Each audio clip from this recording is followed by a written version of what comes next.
시편 신명기 32장은 하나님이 말씀하신 대로 증거의 노래를 모세와 여호수아에게 지어서 백성들에게 가르치라고 말씀하셨는데요.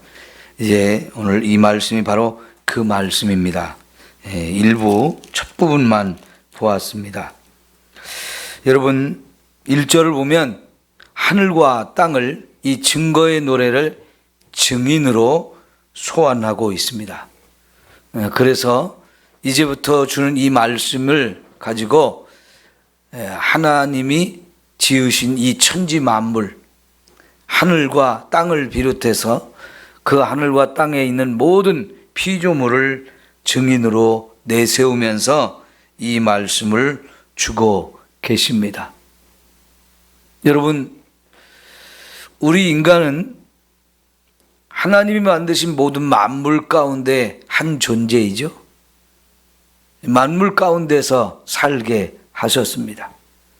하늘도 땅도 하늘에 있는 것과 또 땅에 있는 모든 것과 더불어 살게 되어지는데, 이런 만물 가운데서 하나님이 정말 특별하게 우리를 지어주셨고 특별한 사랑과 은혜를 베풀어 주셨는데, 안타깝게도 인간이 하나님을 대적하고 하나님을 거역하며 부끄러운 인생을 살아가지요.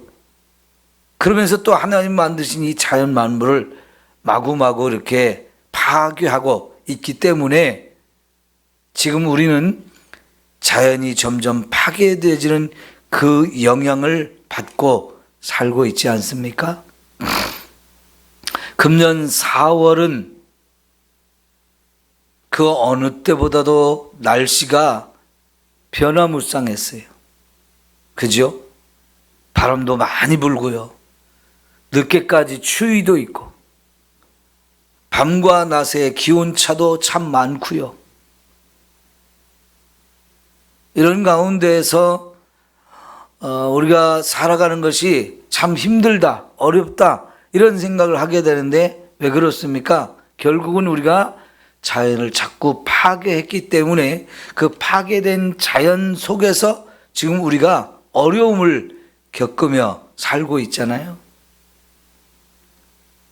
이런 자연을 하나님께서 우리가 살아가는 이 삶에 대해서 지금 증거로, 증인으로 삼으셨다는 생각을 가지고 살아야 합니다.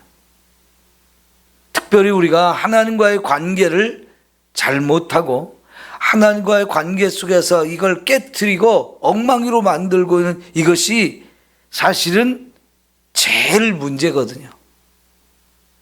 자, 그래서 하나님께서 우리에게 이제 이런 말씀을 주시는데, 2절을 보면 이 내 교훈은 비처럼 내리고 내 말은 이슬처럼 맺히나니 연한 풀 위에 가는 비 같고 채수 위에 단비 같도다 그러는데요.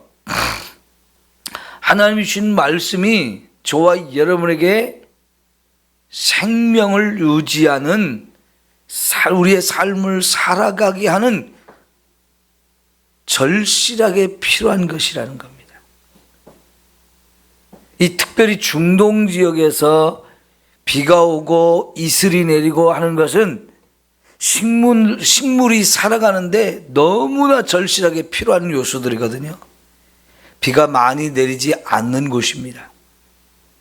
그렇지만 하나님께서는 그런 땅에도 때를 따라서 비를 내려주심으로 인해서 이 채소들이나 풀이나 이런 것들이 살아갈 수 있게 하시고, 그걸 뜯어 먹으면서 소나 양이 자라게 하고 또 인간에 필요한 모든 곡식이나 이런 것들을 풍성하게 하나님이 공급해 주셔요. 그런데 어느 순간 이 비가 내리지 않고 이슬이 맺히지 아니하면 세상을 황폐해져 가지고요, 당장에 먹을 것이 없어지게 되죠. 여러분, 우리가 겨울 한번 생각해 보세요. 겨울이 되면 이 추위에 나뭇잎도 다 떨어져서 앙상한 가지만 남아 있고요. 꽃도 피는 게 없고 식물도 바짝 다 말라서 그냥 누런색으로 세상이 황량하게 느껴지지 않습니까? 그런 상태가 1년 12달 유지된다고 한번 생각해 보세요. 그러면 우리는 당장에 먹고 사는 게 아주 심각한 문제가 되어집니다. 올 봄에 늦게까지 이 추위가 있고 하다 보니까요, 배꽃이나 사과꽃이 손상을 많이 입었다고 그래요. 냉해가 많답니다. 올해는 특별히 농사 짓는 게 다른 해보다 더 어려울 것 같아요. 그러면 당장의 우리의 삶에 심각한 위기 상황이 올 수 있어요.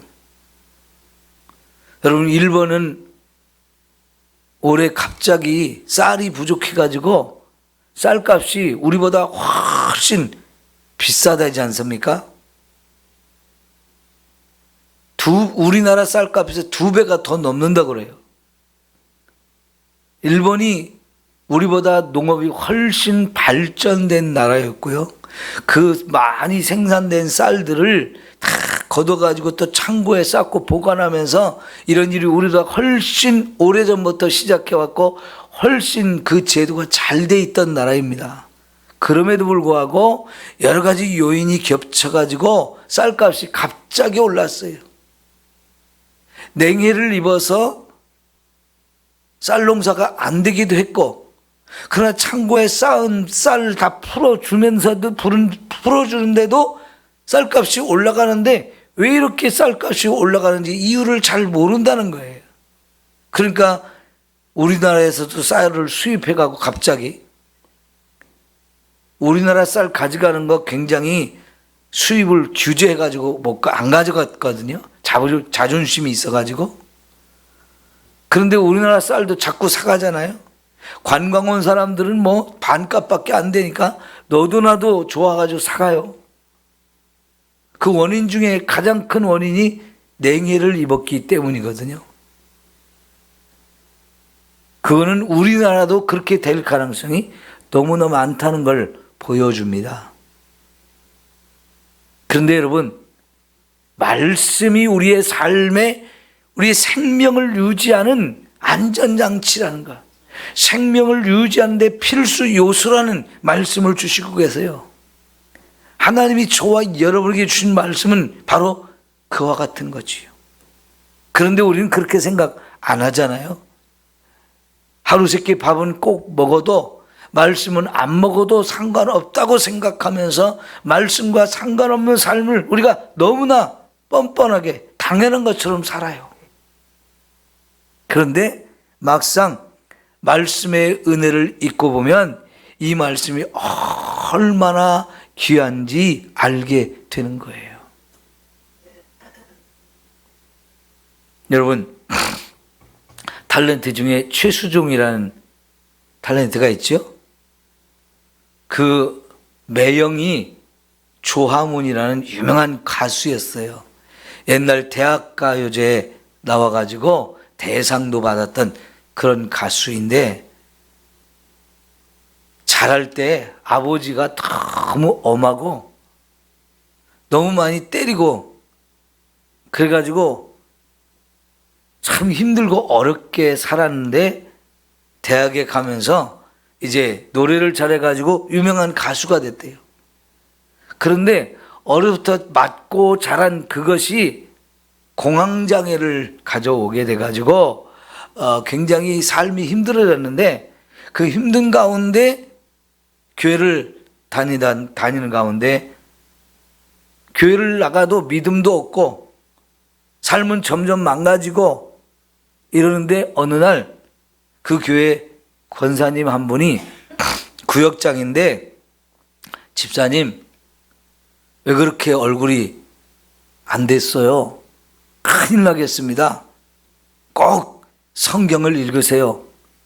이 말씀을 하셨는데, 그 말씀을 듣고 나서 갑자기 성경을 읽고 싶은 생각이 들어서 성경을 새로 사갖고 와서 성경을 요한복음부터 쭉 읽기 시작했는데 요한복음 14장에 가서 하나님이 너에게 평안을 준다. 예수님이 너에게 평안을 준다. 이 말씀이 팍 마음속으로 들어오는데 너무 감동이 되더래요. 왜냐하면 여러분 세상에 돈을 준다, 명예를 준다, 성공을 준다 이런 것들은 많지만 평안을 준다고 하는 것은 처음 들어봤다는 거예요. 그 말씀이 자기에게 확 들어왔는데 자기는 그때 너무너무 힘들어가지고 막 고민이 되고 두렵고 무섭고 이런 상황 속에서 살고 있었는데 예수님이 평안을 준다는 말이 너무 감사해서 확 그 말씀에 사로잡혔대요. 그래서 거기다가 볼펜을 가지고 탁 줄을 치고 박스로 이렇게 네모칸을 딱 쳐놨대요. 잘 보이게. 그래서 성경을 읽는데 이 성경이 너무 재밌어가지고 팍 빠져 들어가는데 비가 오는지 눈이 오는지 그런 줄 모르면서 성경을 깊이 빠져 읽게 됐대요. 그런데 그 요한복음 14장 거기 네모칸을 쳐놓은 그 말씀이 네모칸이 점점 커지더니요 막 수영장처럼 커지더래요. 자기한테만 그런 느낌이 있는 거예요. 그러면서 내가 이 수영장에 들어가서 수영을 하고 싶다. 그러면서 그 수영장 속으로 들어가서 수영을 하게 되더래요. 그러면서 성경이 얼마나 재미있는지 2년, 3년 동안에 성경만 읽었대요. 밥 먹으면 성경, 눈을 뜨면 성경, 그러다 잠을 자고 그러다가 일어나고 그러다가 기도하고 그러다가 찬송하고 그러면서 한 2, 3년 동안에 성경을 수도 없이 읽고 또 읽고 하는데 너무 은혜가 넘쳐서 성경을 그렇게 푹 빠져 살았대요. 그랬더니 공황장애도 다 사라지고 아버지를 미워하던 마음도 다 사라지고 아버지를 용서하는 마음이 생기고 이해하는 마음이 생기고 그래서 자기 영혼이 살아났대요. 그래서 신학교에 가게 되고 목사님이 되셨다는 말씀을 간증을 들었어요. 여러분 하나님의 말씀은 이처럼 정말 우리를 살리는 말씀입니다. 말씀이 우리를 살려요. 말씀을 붙들면 그 말씀이 나에게 생명수와 같은 나를 살리는 말씀이 되어서 내 영혼을 세우고 내 영혼에 평안을 주고 주의 은혜로 넘치게 하는 거지요. 은혜의 강물에 뛰어들어서 그 마음껏 은혜를 누리며 살게 해주는 거지요.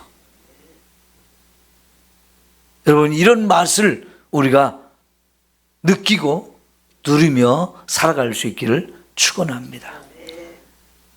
그래서 4절에 뭐라고 말합니까? 그는 반석이시고 그가 하신 모든 일이 완전하고 그의 모든 길이 정의롭고 신실하고 거짓이 없으신 하나님이시니 공의로우시고 바르시도다. 여러분 하나님이 공의의 하나님이라. 특별히 이 율법을 주신 이유가 뭐냐면 하나님이 공의의 하나님이시기 때문에 그 하나님은 바른 길로 가시고 완전한 길로 가시고 거짓이 없으시고 정의롭고 진실한 길로 우리를 인도하셔요. 그 하나님이 공의롭기 때문에. 그래서 하나님은 공의의 하나님, 율법을 주신 것 자체가 공의의 하나님, 정의의 하나님이란 말이죠. 그 하나님이 우리에게 율법을 주신 것은 우리도 공의롭고 정의로운 삶을 살게 하시는 거지요. 여러분 대통령 선거에 나오는 사람마다 결국은 세상을 공의롭게 정의롭게 만들겠다는 얘기를 꼭 하더라고요. 그런데 왜 그런 얘기를 할까요? 그런 말이 어디서 왔을까요? 성경에서 나온 말을 가져다가 쓰는 거예요. 하나님이 정말 이 세상을 공의로운 세상으로 정의로운 세상으로 만들기를 원하시거든요. 그 대통령 되는 사람들이 내가 대통령이 되면 이 세상을 더 공의로운 세상으로 만들겠다고 얘기합니다. 그런데 보면요 그거는 다 말뿐이지 세상을 더 엉망으로 만들어가는 짓을 많이 해요. 그래서 사실은 더 공의가 필요하고 정의를 세우는 게 필요한데 하나님이 그걸 우리에게 주시는 분이에요. 그 하나님 앞에 우리는 어떻게 살았느냐. 5절 보면 그들이 여호와를 향하여 악을 행하니 하나님의 자녀가 아니요 흠이 있고 삐뚤어진 세대로다 그랬습니다. 이게 우리의 심각한 문제죠.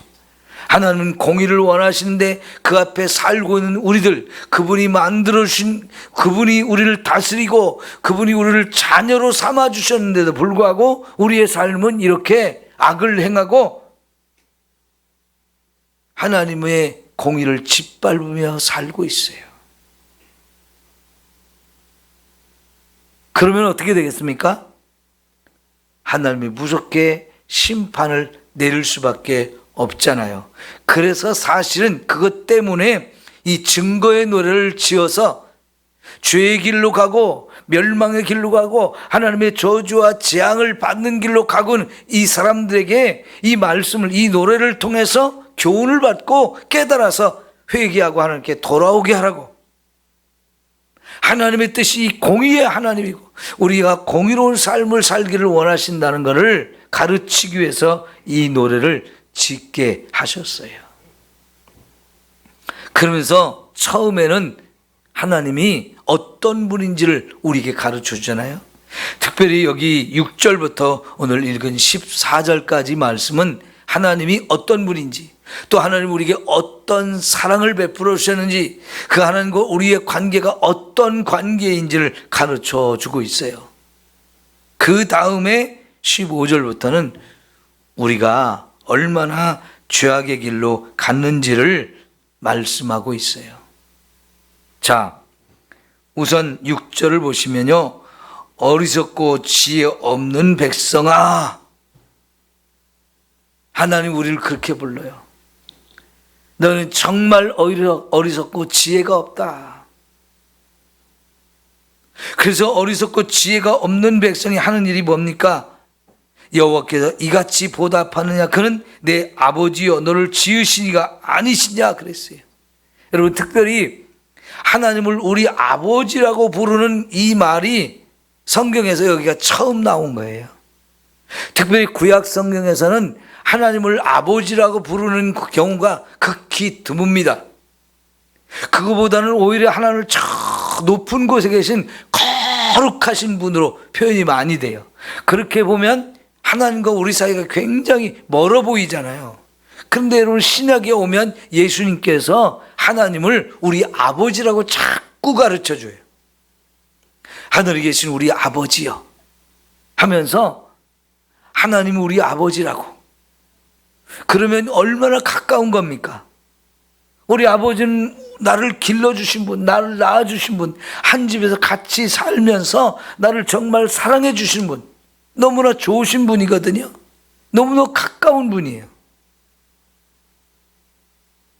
그런데 구약 성경에서는 그런 하나님으로 우리에게 가르치기보다는 저 높은 곳에 계신 분, 나는 너무나 죄악된 가운데 있고 그 하나님과 우리의 관계는 너무나 멀리 떨어져 있어요. 가까이 갈 수 없는 존재예요. 그런데 여기 처음으로 하나님 우리 아버지라고 너무너무 가까운 관계로 가르쳐주고 계세요. 구약 성경에는 드물게 표현되는 단어거든요. 신약 성경에는 뭐 그런 표현이 너무나 많이 나오지요. 이 구약의 이런 시대에도 하나님이 우리 아버지가 된다고 모세가 또 이렇게 가르쳐 주거든요. 여러분, 사랑이 많으신 우리 아버지, 공의로우신 우리 아버지, 은혜가 많으신 우리 아버지, 그 하나님과의 관계를 저와 여러분이 정말 가깝게 친밀하게 깨닫고 누리며 살아갈 수 있기를 축원합니다. 사실 하나님께서는요, 내가 너를 도와주리라, 두려워하지 마라, 내가 너와 함께하리라. 이런 말씀을 사실 많이 주고 있어요. 근데 그게 다 뭡니까? 하나님 우리 아버지가 되어서 우리에게 정말 가까이 계시면서 내가 힘들고 어려울 때 다 도와주시는 분, 큰 힘을 가지고 나를 붙들어 주시는 분, 그런 분으로 우리에게 말씀하는 거죠. 거기는 하나님 우리 아버지가 된다는 표현이 없어도 사실은 그게 아버지가 우리에게 베풀어 주시는 너무나 친밀한 사랑이고 은혜잖아요. 구약 성경을 읽을 때도 우리가 하나님을 나의 아버지로 이렇게 느끼면서 그렇게 말씀을 읽는다면 더 큰 은혜가 저와 여러분에게 임할 줄 믿습니다. 여러분, 특별히 7절 보면 옛날을 기억하라, 역대의 연대를 생각하라 그랬어요. 왜 옛날을 기억하고 그 살아온 이 시간 살아온 그 역사를 기억하라고 할까요? 그 모든 과정이 다 하나님이 우리에게 사랑하고 은혜를 베풀어 주신 손길이 가득 들어있는 시간들이기 때문에 그런 거지요.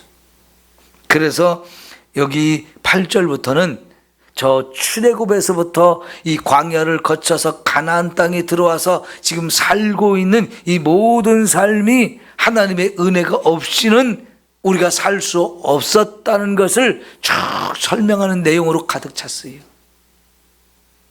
여러분, 그래서 오늘 제가 택한 찬송이 그 크신 하나님의 사랑이 말로 다 형용할 수가 없다. 하늘을 두루마리 삼고 바다를 먹물 삼아도 그 하나님의 사랑과 은혜를 다 기록할 수 없을 만큼 우리의 삶은 처음부터 마지막까지 은혜 속에서 산다는 거지요. 그런 고백을 담은 찬송이 참 많잖아요. 그죠? 모든 것이 다 하나님의 은혜였어요. 은혜 없이는 우리가 살아갈 수가 없어요.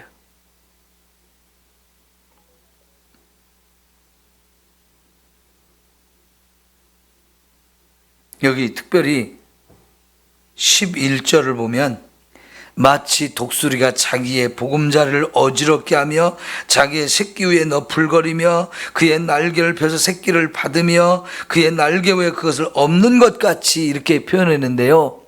독수리가 집을 지으면 어디다 짓습니까? 높은 곳에 짓죠.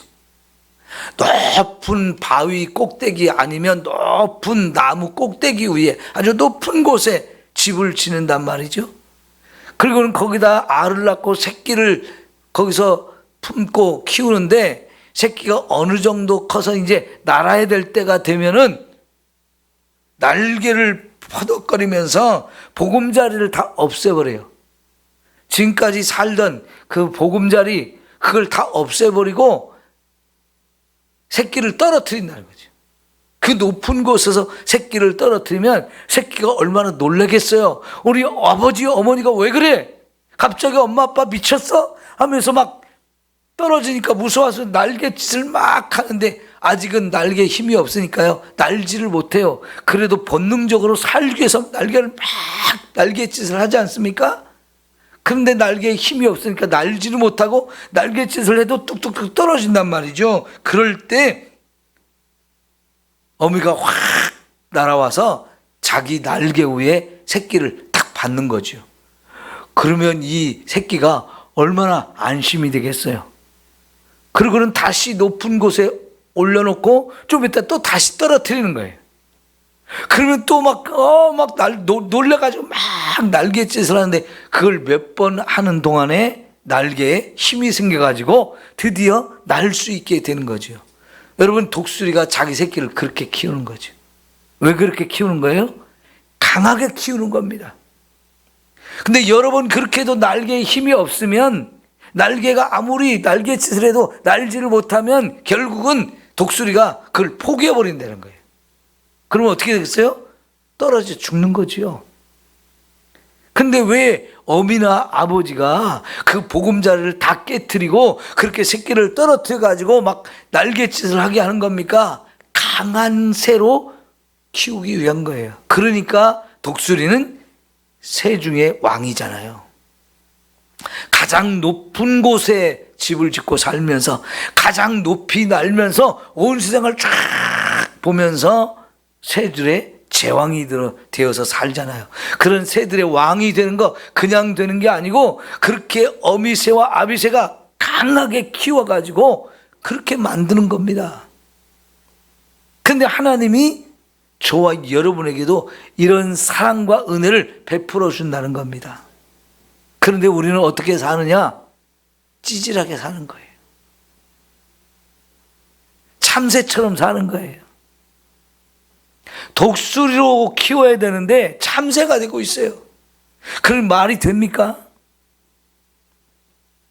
그 하나님께서는요, 그런 우리를 포기하지 않고 계속 또 훈련하고 또 훈련해서 결국은 저와 여러분을 정금같이 만드신다는 거지. 네? 그가 나를 단련하신 후에는 내가 정금같이 나오리라. 그분이 내가 가는 길을 알아요. 그분이 우리가 가야 될 길을 정하시고 우리 길을 인도하셔요. 그런데 그 과정 속에서 하나님 우리를 단련하셔요. 우리가 하나님을 배반하고 거역하고 엉터리 짓을 하고 죄악의 길로 달려가지만 우리가 어리석고 미련하다는 걸 아시기 때문에 또 용서하시고 또 어딘지 막 그 구덩 속에 던져가지고 우리를 또 연단하고 단련하고, 그래서 결국은 저와 여러분을 정금같이 만들어 가시는 하나님이라고 말씀하셔요. 여러분, 우리는 매일 넘어지고 또 죄짓고 엉망이 되어지고 하지만 하나님께서는요, 그런 우리를 못났다고 버리거나 포기하지 아니하시고 또 사랑해 주시고 또 붙들어 주시고 또 기회를 주시고 그러면서 우리를 만들어 가고 계세요. 우리를 단련하고 계세요. 이런 하나님의 사랑, 하나님의 은혜를 우리가 매일매일 힘입고 살아가는 거지요. 여러분, 하나님이 어떤 분인지, 하나님이 얼마나 큰 사랑과 은혜를 우리에게 베풀었는지를 늘 깨닫고 그 은혜를 누리며 살아가기를 축원합니다. 나는 부족해도, 나는 연약해도 하나님이 그 큰 사랑으로 우리를 품고 가시기 때문에 지금도 살아있는 것이고 앞으로도 하나님 나를 책임져 주신다, 이런 믿음을 가지고 우리가 살아갈 수 있는 거지요. 기도하겠습니다.